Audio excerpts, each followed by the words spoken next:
Chairman. Mr. Meckler, could you tell me what the name of your organization is, where it's domiciled, and the 5 largest contributors? Yes, sir. The organization is called Convention of States Action. It's domiciled in the state of Texas. We do not actually have office space. It's officed out of my home in a little town called Leander, Texas. We have 40 employees all over the country. Our average donation is $39. And according to the laws of the United States of America, privacy laws and IRS laws, we do not reveal names of donors.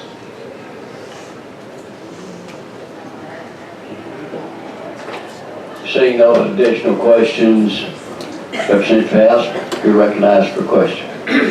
Thank you very much for coming up here. Thank you for bringing this. I have consistently voted against this in the past 3 sessions.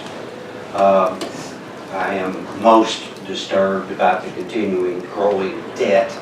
I don't approve of term limits. If I want to get rid of my congressman, I know how to do that.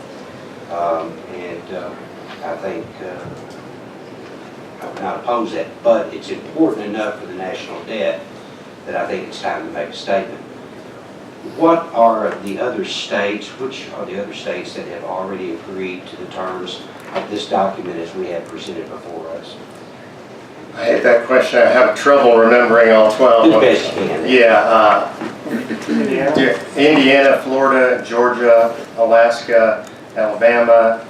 Oh, here we go. We got the full list here. Thank you very much. You have it there? Okay. Thank you. I appreciate that. I can see it later again. That's Indiana, Oklahoma, Texas, North Dakota, Florida, Arizona, Louisiana, Georgia, Tennessee, Alabama, Alaska, and Missouri. And Follow up, recognized.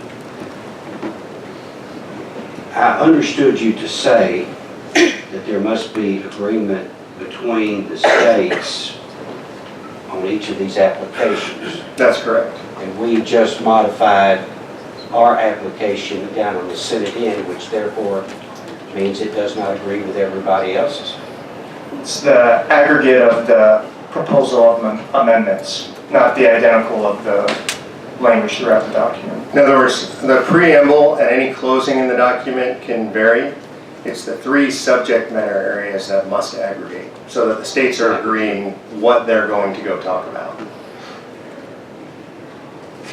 But Congress, according to the Congressional Research Service documents that I have read over the years about that, says to the congressmen, their constituents, that the Congress has the authority to decide whether the applications are adequate under the Constitution. That's their prerogative. So we passed this. Let's keep Congress from saying yours is different from everybody else's. We're not approving it. I think that's a plausible argument and one that's not unanticipated. However, I would point out political reality, and here's what I mean by that. You live inside a political body, and so you'll understand this better than anybody.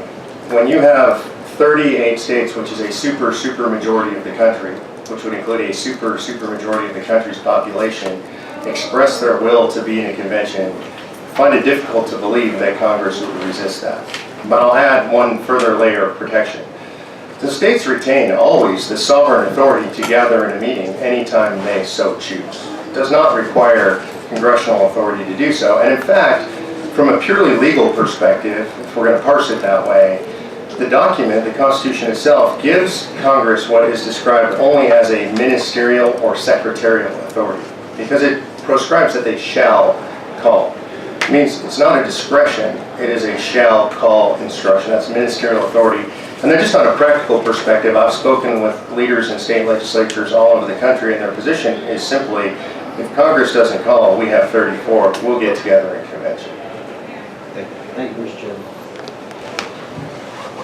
Seeing no further questions from committee members, we have several people in the audience that are signed up to speak for and against the bill.